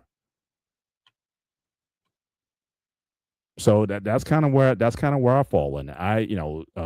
But as far as the issue of how do we judge certain people, it's a nuanced conversation. Certainly, you can have people who operated in a time and an era where certain things were common.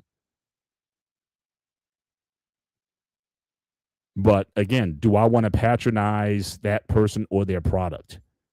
So if I found out a guy that I grew up watching from that era, and I found out he said X, Y, and Z about people, this is what he thought about certain people or whatever, yeah, I have a right to say, you know what? I don't want to patronize that person anymore. So I stop watching, or I stop wearing, or I stop, collecting, or whatever I did with that person. I'm done. That's my right to do as an individual. I can certainly have the right to cancel my patronage of that person. But yeah, history is tough. We talked about Elvis Presley marrying I think it was Priscilla. I think she was getting with Priscilla when she was 14 years old. And we just think that's the most hideous thing in the world. But in the 50s, women got married at 14, 15 years old, especially in the South. That was normal thing. As soon as you were considered a woman, as soon as you had your menstrual, your period, you were a woman. Getting married at 18, 17, 16. I remember going to high school with a girl. She was 15 years old and she was married. And in New Jersey at the time, you could get married at 15 years of age as long as the parents signed off on it. But she was 15-year-old and married. Again, in today's society, is that widely accepted? Probably not. But in that day, in the 50s or 60s, it wasn't that unusual for a 16-year-old to get married. I mean, but how do we judge that? I mean, by today's standards, we call that guy a pedo or something. You know what I mean? I mean, it's that's how we would look at it now. But I don't, that those are tough conversations. But again, people are getting canceled because as information comes out, as history is uncovered, and we get a fuller picture of who these people were, not what we were told. People are making decisions in terms of whether or not they want to follow someone or not, or they want to quote unquote cancel someone because of that information, which I believe that people are free to do. Mm-hmm. And if I'm uncomfortable with certain again, it doesn't matter what their political positions were or what party or liberal, conservative, whatever. It's you find out certain things about a person that you're not cool with. If you find out someone is a pedophile, you don't care what they did or the causes that they were for or whatever. If that's a line that you don't cross, then you're free to make that decision and call. And if enough people get together to say, we don't think this person, we need to be honoring and celebrating this person anymore, then people will move and take action. Despite the achievements or the known things. We all know Martin Luther King. We all know, BMU, you did a show a few weeks ago. We all know he was a bit of a Rolling Stone. We all know he had his dalliances. The FBI was taping him. We all know he was not the stalwart husband and whatnot, just like a lot of these, again, figures were. Again, how do you judge? Now, again, for me, I'm not hanging a picture of MLK in my house. I may acknowledge what he did in the cause for civil rights, but I can still call him a lousy husband. I can call Muhammad Ali a lousy husband for what he did. But one thing that I also stopped doing is using terms like good. Like to BMU's point about, again, imperfect people canceling imperfect people. The one thing I stopped doing for the most part in my life, I don't use the word good anymore. Oh, he was a good person. She was a good person or a great person. Because again, what standard are we basing that on? I'll talk about what you did, good and bad. And then people are free to decide how they want to rock with this person or not. They want to honor them. They want to put a statue or banner up or whatever. You know, people are free to do that. But I think what it's also done over time is it certainly taught me, again, not to pedestalize people. And that's also, I think, a problem with the culture in general. We idolize and we pedestalize people. And then when we find out there's some things about them that's not kosher, then we destroy them. But they shouldn't have been up there in the first place. But you put so much of your fandom, sometimes fanaticism, behind a person. Say fan is short for fanatic. You put so much of your energy invested in this person as if somehow this person owes you something. And so, you know, who's to say? Now, again, I do want to address something on the point. I didn't say he married her at 14. I said he got with her at 14. So again, I wasn't laying. I said he got with her at 14 years old. But again, even in that society, that would have been considered improper by today's standards. But I did not say that he married her. Just wanted to make that.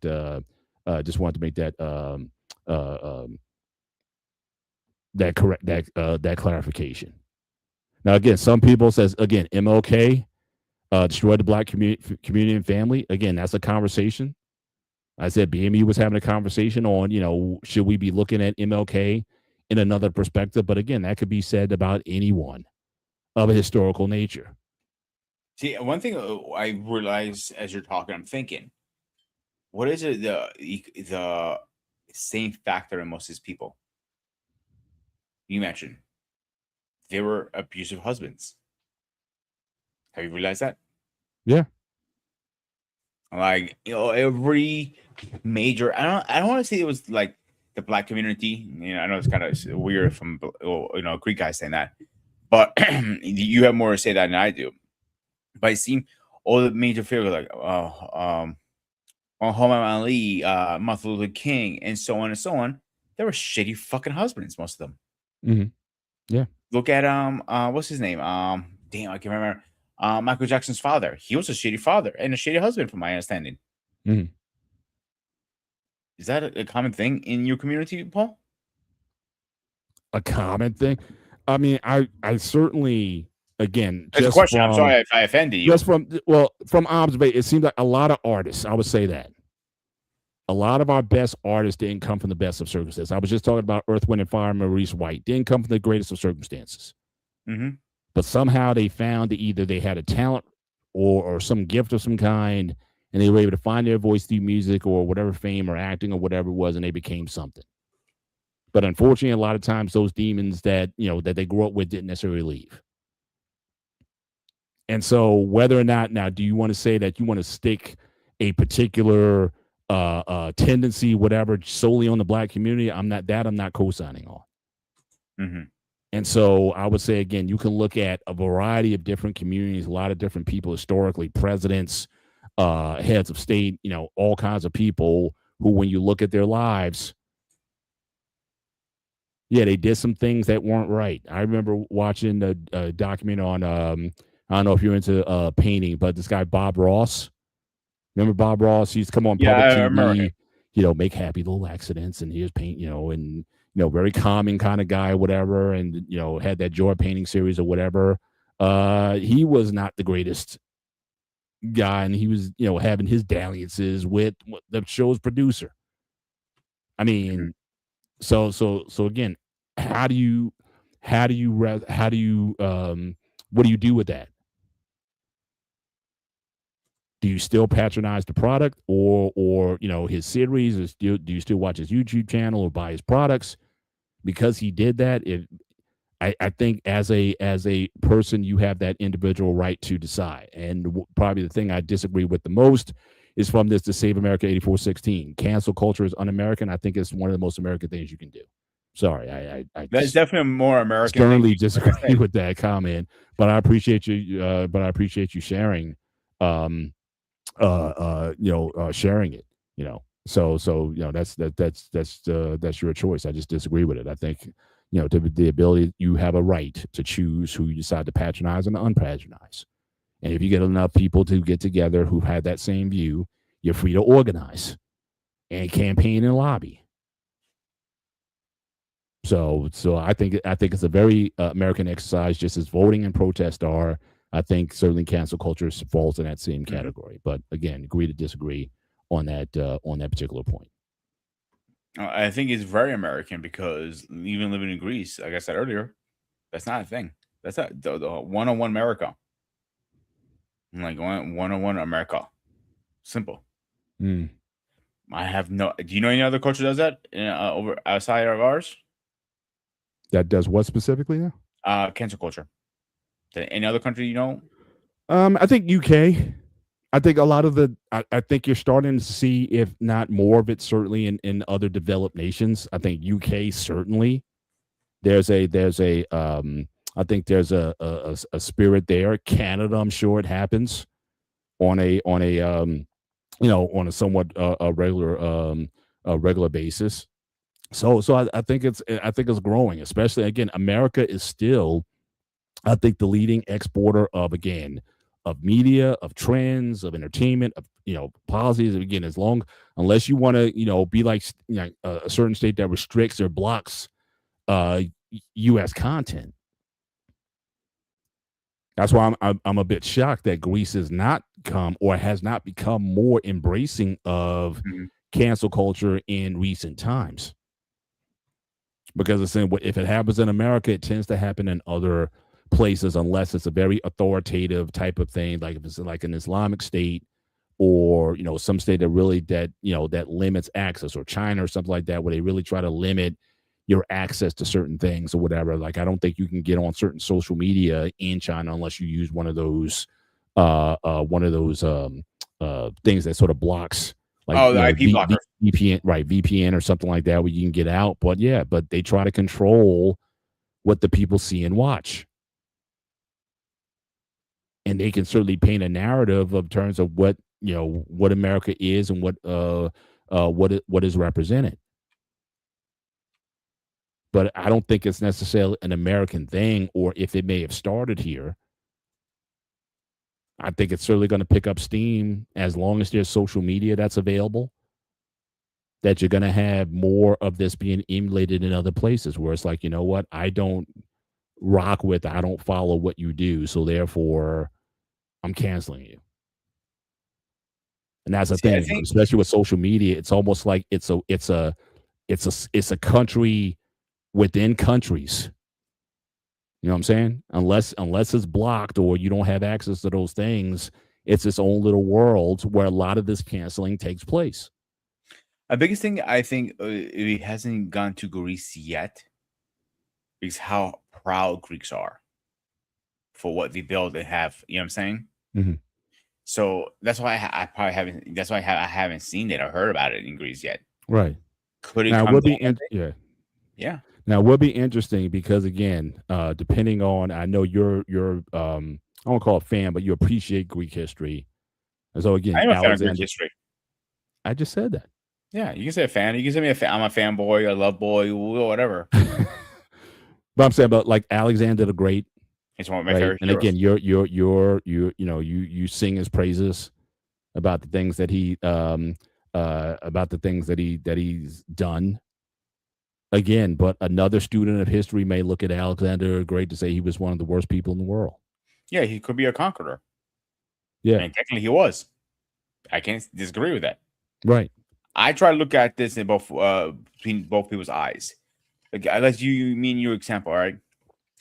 Let's say you came up to me and said Alexander the Great was the most horrible person ever set foot on this planet, right? Mm-hmm. I try to take a step back and understand why through your eyes. And I try to understand that, and I will respect your opinion. I'm not going to disagree, but I also would like you to respect my opinion on that. Mhm. Unfortunately, the world doesn't work like that. They say 2 fingers up to you, go fuck yourself. Mm. You know what I'm saying? So unfortunately, my mentality is not usually accepted in this society right now. And I think we can agree on that. Right, but I'm wondering, what is the mentality in Greece? Have you seen that change Oh no, over no, the no. Greek years? was like, if you argue, say like Alexander was the worst king ever, they will fight you on that. They're very proud of their history. So it hasn't changed. I'm not Oh, no, saying like it's no, done like a full 180. I'm just saying no. with, I guess, modern scholarship, whereas people learn about certain things, Alexander the Great, for example, is still held in high regard by Absolutely. the overwhelming majority of Greeks, local Yeah, to he's Greece, one of them. and Greek Americans. King Leon is another one. There are months of kings. He is my personal favorite one because it's the first one I actually learned about. Mhm. So that's why he's my personal favorite. Second is King Leonidas. Obviously just Spartan 300s. Mhm. So those are my 2 favorite ones. Why? I just gravitated to them. I have no real reason behind it. You know what I'm saying? Mhm. Right. Like, so other people have other heroes from the historical, like Troy. Their king was a very good king at the time. You know what I'm saying? He protected his Mhm. sons. So, and he also was one of the few one that he actually met his killer of his son. So it depends what story you like. There are so many different stories in Greek history. It's such a rich history. Everybody has their favorites. You know what I'm saying? Like when I was Mhm. younger, Hercules was my favorite thing. I don't think Hercules is my favorite anymore. Mhm. I don't have a Greek god favorite anymore. I Mhm. like them all for their different reasons. Mhm. And does that answer your question? S I guess if Uh-huh. I had a follow-up, would there be anything that would dissuade you from not like him? So let's say new research comes out and it's been discovered that Alexander the Great, fill in the blank. What would be the fill in the blank that would get you thinking differently, if possible? You may say, like, I don't care what comes out, and I don't care what they say. He's always going to be my favorite, no matter Okay, what. so Yeah. let's cut this down like to legit, right? He was a conqueror. He went into people's countries and conquered the country. Some of them were peaceful conquerors, some of them were massacres. Mhm. I cannot disagree. He was a conqueror. Mhm. And every conqueror in history, he has probably deleted enough people Mhm. for us to count more times. Mhm. And there's some other ones that he was with this big rope, and they said to him, "If you're able to there were like 100 knots in this rope. If you're able to untie 100 knots, you can have this with no fighting." He tells him that bucks. Oh, sure, not a problem. That's easy. Shh, took his sword out, started hacking on it. Once he got through it, all the knots came apart. Nobody thought about doing that. Was that cheating? Absolutely, it's cheating. But did it work? Absolutely for him. Mhm. That was a peaceful conqueror. Mhm. But there are other conquerors that he had to go in with military power. So I'm not saying he was the right thing to do. Mhm. I will recognize he has done bad stuff too. Mhm. Like we know we had multiple military people up here, and they say sometimes good things you have to do bad things to bad people to do good things to us, Right. and that's one of the cases. But what happens when you do bad things to good people? Good people. Say And again? that's the thing that happens, and almost inevitably with a lot of these wars or whatnot. There's always going to be innocent victims. There are always going to be, Bystanders. yeah. And so again, how do you judge? You might say, look, a concert, any imperial tendencies, you could say, you know what, you're against it, but at the same time, you're kind of bound to. If you live in the United States, I think I was watching something. I think Patrick Bet David. I think he made the comment or something like that. That you're saying you're against imperialism. You're just kind of rhetorically putting it out there, but you live in the United States. How do you think the United States became the United States? Or how do you think Greece became Greece, or Rome became Rome, or any of these entities because they conquered and they used imperial tactics and means to do these things. So you can say you're against imperialism, but you still live in the United States. I think that is certainly a question for the person. So going all the way back to BMU's question, imperfect people being canceled by imperfect people. I think that is a conversation, and that's, to me, that is a healthy conversation to have. To say that, yes, I certainly I have certain feelings about certain things, but maybe not about other things. Or you think that, or you may think that, okay, something may have happened back in the day, but you know what? We don't have to do that anymore. Like I know what's happened recently with a lot of the war that's going on. That said, look, after World War II, there were documents signed and people agreed on like how war should be waged. Geneva Convention, right? How you treat war. There's certain things you don't do. You don't bomb civilians. You don't torture captees. You don't do any of those things. Now, back before that, I mean, that was like par for the course. You did that to everybody. Geneva Convention, everybody signed on to it, said we don't do those things anymore. What happens when those things are still done? How do you view the society or the culture at that time when you're violating something that you agreed to? So again, judging history or judging these conquerors or whatever, but these great societies that have been built. But you can almost make an argument that there's never been any empire that wasn't violent. You could almost look at the Japanese Empire. I love the Japanese, Egyptians. Pick your dynasty. Yeah, China. The two most deadliest ones that I know. I'm not saying there are that I know of. There were pretty fucked up people. Were the Japanese and the Egyptians. I'm not saying they're the top ones. That's from my understanding. You may know a little more than that. Obviously, I like what I like and I study what I study. Right. So, listen, how many cultures would take their own lives if you fail on another death that you know of? Japanese was the only one that I know of. So yeah, I haven't done a comprehensive study on that, so I wouldn't know off the top. Yeah, from my understanding, only Japanese will take their own lives if they didn't die in battle. Mm-hmm.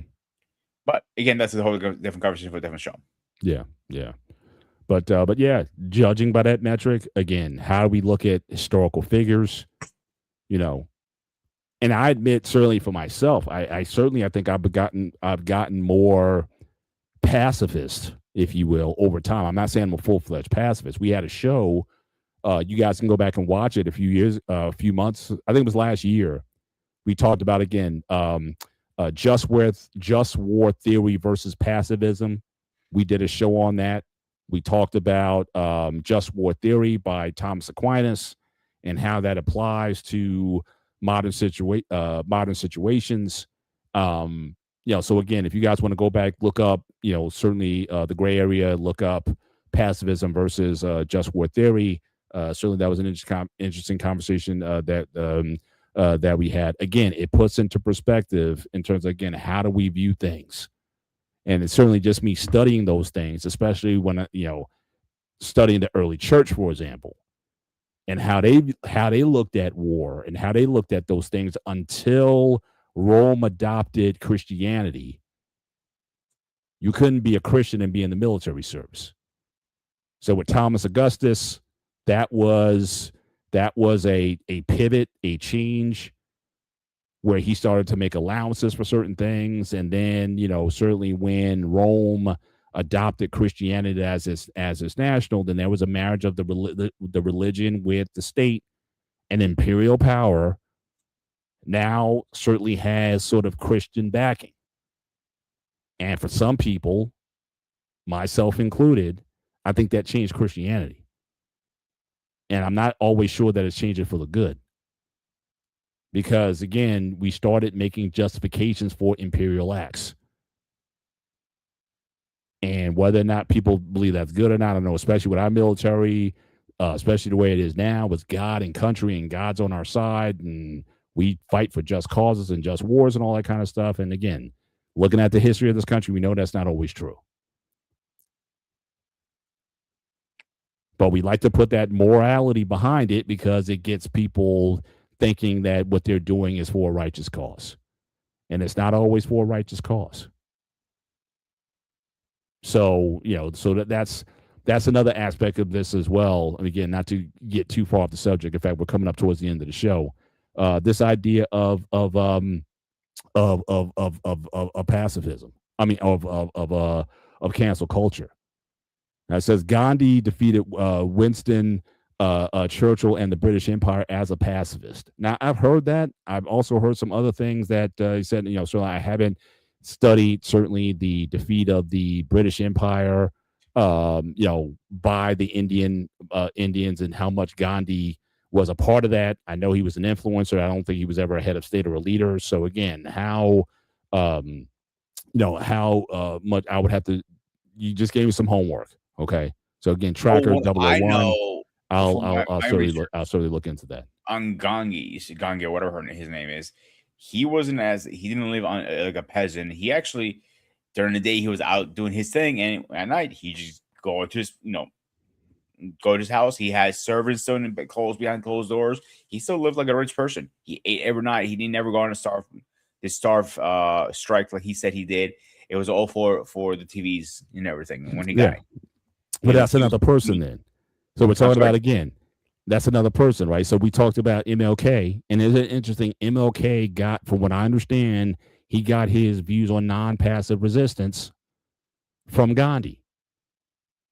But now we look at Gandhi, and again, if we start to peel the layers off of Gandhi and see what he was really like, and he wasn't necessarily what we were told, then do we cancel Gandhi? Just like you got more people now. That's the argument. More people now are trying to cancel MLK. Now we want to see, do you want to cancel Gandhi next? Since he was like, so again, this can go, And like I have talked to Indian people. If you tell them the truth to them, oh man, they're up in arms. They want to like take you out. Like literally, they're about they will strangle you for telling them Gandhi is a bad person. Oh no, because they're proud people too, and they don't want to hear their person they grew up on analyzing him, saying he was a bad person. Mm-hmm. Same thing, like a lot of Greeks. I use that for example. Obviously, Alexander the Great, for example, or Leonidas, they were great kings, but it's also a dark side to them. All of them, every single one had a dark side. Mm-hmm. Every historical person has a dark side. I don't care who the hell it is. Mm-hmm. Even our presidents, from Clinton to George Washington. George Washington had slaves to run his whiskey farms, I believe it was, if I'm not mistaken. Mm-hmm. You saying that's a good person? But that was normal for the time back then. Yeah. I'm not saying he's a good person. I'm not saying he's a bad person. I'm saying for the time, that's what it was. I don't agree. I don't have to agree with it, but it is what it is, unfortunately. Yeah, absolutely. But as a general, I'll give him credit as a general. As a general, I think he was a brilliant person overall. Yeah, and I think one time you showed a video on one of our shows. I think it was on that Just What Theory show. You shared a video on Washington. It was like 4 or 5 months ago we did it. I'm not too long ago. Yeah, for sure. So that will be my final thought, Paul. If you want to take over from there, go ahead. Yeah. Well, again, we want to appreciate everybody for being here. Again, whether you agreed with our takes or not or whatnot. Again, this is a conversation. We certainly took a look at cancel culture from different perspectives. So we talked about historical cancel culture. One thing we didn't really get a chance to touch on was, again, symbols that mean cancel culture. Like if you wear a MAGA hat, is that a cancel? Really fast. Funny story about a MAGA hat. Mm-hmm. It means two things. You know that? No, what's the second? I know the first one. MAGA, what makes sense? Make American great. I think great it is. Again, right. Manga in Greek, it means big guy. It's actually a compliment. Okay. When you hear that. So a lot of Greeks have been wearing that and people get offended. There's a whole skits about that out there. Right. And it's to me, I don't look at it like that. I'm like, whatever. Right. But again, if the symbol is such where that there's very polarizing things about it, like an SS, if you were an SS, right? Mm-hmm. You can say it looks cool, it's stylish or whatever, but again, knowing the history that's in it, You get caught wearing an SS, and people get canceled. You get canceled because of it. You can't say that. Oh, well, you can say, "Oh, I didn't know," but certainly that would be pretty hard to believe in this context. Now, even in today's culture, you wear a MAGA hat or what have you, given all this history that we have with this person. And again, you may agree, you may fully agree with it. You might be on board. I'm team man, all of that. Just be mindful of what that may come with. And don't say, "Oh, I didn't know it would cause this kind of. I just thought it was a nice hat or whatever, and I'm just trying to be, something, just wear because I like the hat." But if you get blowback from doing that or what have you, you shouldn't be able to say at this point because you didn't know. But I certainly appreciate your, certainly your takes, Pete, and certainly for the chat tonight. Certainly we had a couple. I was actually going to ask you to do that. Exactly that compliment. I actually like that. And we appreciate you. That's what this show is really about. Certainly to come to kind of the conversation. Certainly we appreciate when the chat certainly chimes in. I really appreciate that. But continue to watch. Also, certainly for those who are here for the first time, certainly make sure you hit the like button. Certainly before you leave the show, not only here, but hop over to Sparta HQ Network where the show is being simulcast, and certainly show some love over there on that channel. Certainly we're looking to monetize very shortly on that channel, and so we're very close and need a few more watch hours. But certainly appreciate the support that you give that channel as well. But certainly for myself, Mr. Bennett, and he is. This is Sparta! This is the Gray Area on the Black Man Unfiltered Network, simulcasting Sparta HQ Network. We appreciate you guys spending your Sunday evenings with us. So until next week, in fact, next week, we're going to have a call-in show. Next week, call-in certainly for us. So again, anything that we've talked about over the last several shows, you can certainly come on through here, disagree with us, just keep it respectful. We're having a conversation. We're not picking sides. We're just, we just agree on some things. We disagree on others. You're more than welcome to have certainly come up and be part of the conversation. We welcome that, and we want to, certainly do that. We do that once a month, and we really try to do a good. We try to, do a good job of, giving people an opportunity to express themselves in a respectful manner. But for us, I have to do this, Paul, before we go. Go for it. You see, a lot of people like talking. Keyboard warriors, bring it. I'm waiting for a fight. Come on, bring it. Come on. All right, I'm good now. Go ahead. Okay, cool. All right. Well, again, you guys enjoy the rest of your week. Take care. God bless. We'll see you next time. Good night.